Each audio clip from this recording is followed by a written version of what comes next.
नमस्कार, मैं हूं नीलू। तो देखिए, इजराइल और ईरान के बीच एक बार फिर से जंग जैसे हालात बन गए हैं। जंग जैसे हालात हमने पहले भी कहा था और बहुत दिन हमारे दर्शकों ने भी कहा कि आप बार बार जंग की बात करते हैं लेकिन जंग नहीं हो रहा। 12 दिन की जंग आपको याद है, एक लंबे तनातनी के बाद 12 दिन का जंग ईरान और इजराइल के बीच में। अब फिर ऐसे ही हालात है। आखिर क्या वजह है कि जंग की बात हो रही है? यहाँ पर बातचीत करेंगे आज इसी पर, क्योंकि देखिए ये खबर बहुत महत्वपूर्ण है, क्योंकि दोनों तरफ से, इजराइल और ईरान दोनों तरफ से अब मिलिट्री मूवमेंट बढ़ गई है या बढ़ा दी गई है। इसी पर बातचीत करने के लिए मयंक मेरे साथ है। मयंक, ये बड़ी खबर, एक बार फिर से तनातनी, एक बार फिर से वॉर जैसे हालात, एक बार फिर से टेंशन। 12 दिन की जंग के बाद पिछले 24 घंटे में ईरान और इजराइल के बीच तनाव इतना ज़्यादा बढ़ चुका है कि ऐसा लगता है कि कभी भी हमला होने की संभावना है। और देखिए, कल रात को जो बीती रात है, उस समय तो कल ये हालात थे कि इजराइल के जितने डिफेंस सिस्टम हो, चाहे डेविड स्लिंग हो, चाहे थार्ड हो, चाहे आयरन डोम हो, चाहे पेट्रियट हो, जितने सिस्टम थे वो रात भर इजराइल ने एकदम एक्यूरेसी के साथ अलर्ट कर रखे थे और पूरा इजराइल कल रात भर जागता रहा। अगर मैं ये कहूं तो गलत नहीं होगा। और डर किस बात का था? ईरान की मिसाइलों का, ईरान के मिसाइल हमले का। अब देखिए, ये पूरी कहानी 24 घंटे में कैसे शुरू हुई और अचानक ये जंग की बात क्यों होने लग गई, और पिछले 24 से 48 घंटे में ऐसा क्या हुआ कि दोनों तरफ से जो है वो एकदम जंग वाले हालात बन गए। देखिए, आईडीएफ के जो चीफ ऑफ स्टाफ हैं, लेफ्टिनेंट जनरल इयाल जमीर, जो इजराइल के जो हैं आईडीएफ चीफ ऑफ स्टाफ हैं, इनकी तरफ से एक बयान आता है। इन्होंने ये बयान दिया कि ईरान ने बड़ा मिसाइल मूवमेंट किया है। और वो बड़े मिसाइल मूवमेंट का मतलब ऐसा नहीं था कि सिर्फ मिसाइल तैनात की गई हैं। ईरान की जितनी सेनाएं हैं, चाहे नेवी हो, चाहे आर्मी हो, चाहे एयरफोर्स हो, इन्होंने मिलके एक कोऑर्डिनेटेड मूवमेंट किया, एक ऑपरेशन किया बड़ा, जिसमें सारे मिसाइल, सारे कमांड्स, जितने डिफेंस सिस्टम है, सबको मिला के एक बहुत बड़ी सीक्रेट वॉर प्रैक्टिस हुई है ईरान में। और जैसे ही ये मिसाइल मूवमेंट हुआ, इसकी खबर जो है वो मोसाद के पास भी आई, इजराइल के पास भी आई, और इजराइल को इस बात का डर सताने लगा कि क्या ये मूवमेंट सिर्फ एक्सरसाइज तक सीमित है या ये इजराइल पर मिसाइल से हमला करने की तैयारी है।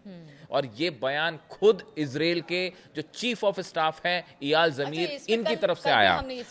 बिल्कुल, इनकी तरफ से जब ये बयान आया तो ये बात फौरन अमेरिका तक पहुंचाई गई कि भाई ये जो मूवमेंट हो रहा है ईरान की तरफ से, ऐसी खबरें आ रही हैं कि इजराइल के ऊपर हमला भी कर सकता है ईरान। इसके बाद देखिए, इसी दौरान एक बड़ी मीटिंग होती है इजराइल में। एडमिरल ब्रैड कूपर, जो कि command of US central command है, सेंटकॉम के चीफ हैं। देखिए, सेंट्रल कमांड जो है अमेरिका की, वो मिडिल ईस्ट के सारे जंग से जुड़े मामले देखती है। और इसके जो हेड हैं एडमिरल ब्रैड कूपर, इनके बीच और इजराइल के आईडीएफ के जो चीफ हैं जनरल इयाल जमीर, इनके बीच एक बड़ी बैठक हुई। इस बैठक में इस मुद्दे पर भी चर्चा हुई और यहां तक कह दिया गया कि ईरान हर महीने 3000 मिसाइल्स बना रहा है। हम इस पे अलग से एक वीडियो करेंगे, बड़ा ही सनसनीखेज खुलासा। नेतन्याहू मिलने जा रहे हैं ट्रंप से 29 तारीख को। हो सकता है कि ईरान इस बात को लेके पहले से अलर्ट हो, क्योंकि पिछली बार भी हमने देखा था मुलाकात हुई और उसी के बाद जो है हमला हो गया।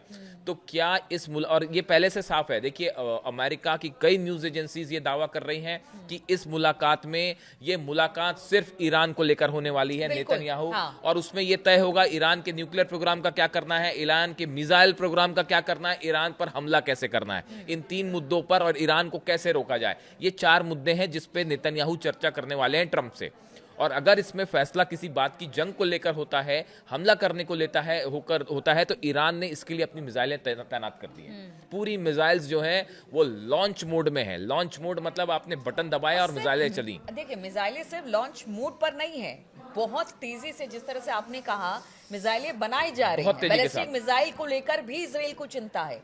प्लस जो पीछे 12 दिन का युद्ध हुआ और B-2 बॉम्बर्स ने जिस तरह से उनके परमाणु ठिकानों को ईरान के तबाह किया, उसके बाद बड़े निश्चिंत हो गए थे ट्रंप कि अब वहां पर बहुत हद तक उनको नुकसान हुआ है, सालों लग जाएंगे इसे, लेकिन कहा यह जा रहा है कि ईरान अब उन सबको ठीक करके अपने काम को तेजी से आगे बढ़ा रहा है, जो कि एक बड़ा मुद्दा दोनों के बीच में बातचीत का है। आपकी बात का जवाब ईरान के विदेश मंत्री अब्बास अराक्ची साहब का बयान आया है, ईरान अपना न्यूक्लियर प्रोग्राम नहीं रोकेगा।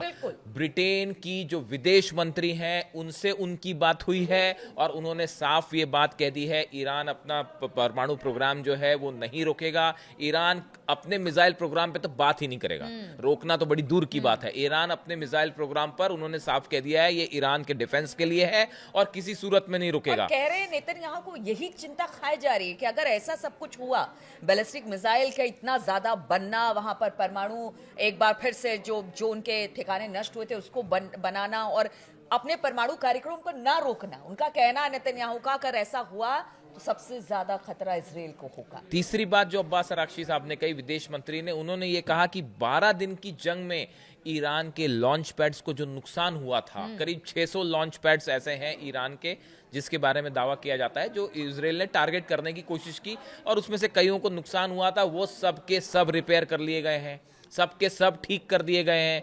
जो मिसाइल्स को लेकर इजराइल का कैलकुलेशन था, इजराइल का ये कहना था, इस तरह की बात आपको कई जगह मिल जाएगी, प्रिंट्स मीडिया में और टीवी चैनल्स में देखने को मिल जाएगी कि इजराइल की तरफ से दावा किया जा रहा था कि ईरान के पास 3000 मिसाइलें हैं और उसमें से जो है 500-600 मिसाइल ईरान ने दागी हैं, इस तरह की बात हो रही थी। अब यहाँ जो नई खबर आई है और ये बात खुद इजराइल कह रहा है, ये बात हम नहीं कह रहे। कई बार हम पे सवाल पूछा जाता है कि आपको कैसे पता, आपको कैसे पता, तो हमारे को ऐसे पता क्योंकि ये दावा अब इजराइल की तरफ से बयान आ रहा है कि 3000 मिसाइल ईरान जो है वो हर महीने बना रहा है। अब आप उसका मतलब समझ रहे हैं। अच्छा, सिर्फ बना, उसको सपोर्ट भी तो आप देखिए, चाइना, उत्तर कोरिया या रूस, कहीं ना कहीं देखिए ईरान के पीछे 3 देश तो बड़े मुस्तैदी के साथ। बिल्कुल, तो इस बार जो है नेतन्याहू और ट्रम्प की मुलाकात होती है और अगर ऐसा ना हो कि अगर जंग का कोई फैसला होता है तो इस बार ये समझिए कि मिडिल ईस्ट इस बार जो है वो तबाही मचेगी शायद जो इजराइल ने पहले नहीं देखी होगी। नहीं, तो और पूरे मिडिल ईस्ट में भयंकर जो है वो जंग हो सकती है। ट्रम्प और नेतन्याहू की मुलाकात तो होगी, भयंकर जंग होगी, क्योंकि उधर 3 देश है, इधर अमेरिका खड़ा है।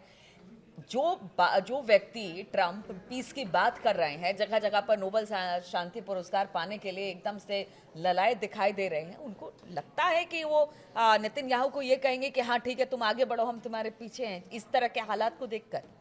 देखिए, ये जो है इसी का एक जवाब है। ये जो बात हुई हमने अभी जिसका जिक्र किया, परसों जो है, परसों नहीं बल्कि कल ही शायद जो है, ईरान के विदेश मंत्री जो हैं उनकी ब्रिटेन की विदेश मंत्री से बात हुई। Iran's foreign minister Abbas Araghchi has spoken by phone with the British counterpart Yvette Cooper and Iranian minister. Statement said in a rare case of direct contact between these two countries. देखिए, ये बहुत कम होता है कि Iran के विदेश मंत्री phone पर सीधी बात करें ब्रिटेन की विदेश मंत्री से, उनके विदेश मंत्री के बीच में सीधी बात हो। ये शायद ऑलरेडी एक बैकडोर से कोशिश शुरू हो गई है कि ट्रम्प और नेतन्याहू के मुलाकात के पहले किसी तरह के एक समझौते की बात की जाए।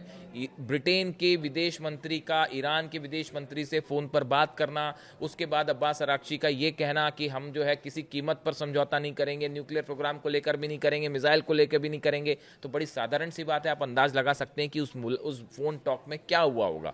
तो कई कंट्रीज नहीं चाहती कि ईरान और जो है वो अमेरिका के बीच में या ईरान इजराइल के बीच में फिर से जंग हो, तो ये कोशिश बैकडोर से फिर शुरू हो गई है। लेकिन अभी जो टेंशन की हमने जहां से बात शुरू की कि कल ये हालात थे कि इजराइल में जितने बंकर्स हैं उन सबको अलर्ट मोड पर रख दिया गया था, रात भर जितने डिफेंस सिस्टम है सब एक्टिव रहे, इजराइल की एयरफोर्स, आर्मी सब अलर्ट मोड में थी और सबको ये लग रहा था कि कभी भी हमला हो सकता है। अब ये मोसाद को ये जानकारी कैसे आई या इजराइल के पास ये खुफिया जानकारियां कैसे आई, ये अपने आप में एक अलग बात है, लेकिन ईरान में एक बड़ा वॉर ड्रिल हो रहा है, इसमें कोई शक नहीं है। मिसाइल्स के मूवमेंट हो रहे हैं, डिफेंस सिस्टम के मूवमेंट हो रहे हैं और डिफेंस सिस्टम को लेकर कई सारी नई खबरें आई हैं, जिसके सवाल अक्सर आप पूछते हैं, क्या रूस ने S-400 दे दिया है, क्या चाइना का डिफेंस सिस्टम आ चुका है? ये सिस्टम्स आ तो चुके हैं ही, ये भी दावे हो रहे हैं कि इनको अलग अलग लोकेशंस पर तैनात भी कर दिया गया है। और इसको लेकर ये बड़ा मूवमेंट हो रहा है कि कौन से लोकेशन में कौन से डिफेंस सिस्टम होंगे, कहां से इजराइल के अटैक्स हो सकते हैं, किस दिशा से उसके फाइटर जेट्स आ सकते हैं, अमेरिका अगर हमले करता है तो क्या। इसको लेकर एक बड़ा, यानी देखिए कुल मिला के बात यह है कि नेतन्याहू और ट्रंप की मुलाकात के पहले ईरान एक बड़ी जंग के लिए तैयार है और वो कोई इस बार कमी नहीं छोड़ना चाहता। और अगर जवाब होगा तो टिट फॉर टैट किया जाएगा। हम एक और वीडियो बनाएंगे अगला, जिसमें अली खामनेई साहब से जुड़ी एक और बड़ी खबर आ रही है जो कि सिक्योरिटी से जुड़ी खबर है। उसके लिए हम एक अलग से वीडियो बनाएंगे। लेकिन जहां इसकी शुरुआत हुई थी कि जंग जैसे हालात बड़े तेजी से बदले हैं पिछले 24 घंटे में, और ऐसा लगता है कि नेतन्याहू और ट्रंप की मुलाकात के आसपास कुछ बहुत बड़ा होने जा रहा है मिडिल ईस्ट में। यानी भविष्यवाणी करने वाले भी कुछ नहीं बता पाएंगे। हाँ, इस मुलाकात में बहुत कुछ डिपेंड करेगा। लेकिन अगर आप माने तो इजराइल ने अगर इस बार हमला करता है ईरान के ऊपर तो उसका नतीजा बहुत ही बुरा भुगतना पड़ सकता है इजराइल को भी और पूरे मिडिल ईस्ट में। बिल्कुल, तो देखिए हालात कुछ ऐसे हैं कि ईरान अब पूरी तैयारी कर चुका है, क्योंकि ईरान इस बार युद्ध में बराबरी के साथ अमेरिका और इजराइल को चुनौती देने वाला है। इसलिए जिस तरह के मूवमेंट वहां पर हो रहे हैं, जिस तरह के हालात वहां पर बन रहे हैं, सबकी निगाह जो है वो नेतन्याहू और ट्रंप की मुलाकात पर है कि वहां पर क्या कुछ ईरान को लेकर बातचीत होती है। और हमारी भी लगातार इस खबर पर नजर बनी रहेगी। फिलहाल बहुत बहुत शुक्रिया आप सभी का हमारे साथ इस चर्चा में शामिल होने।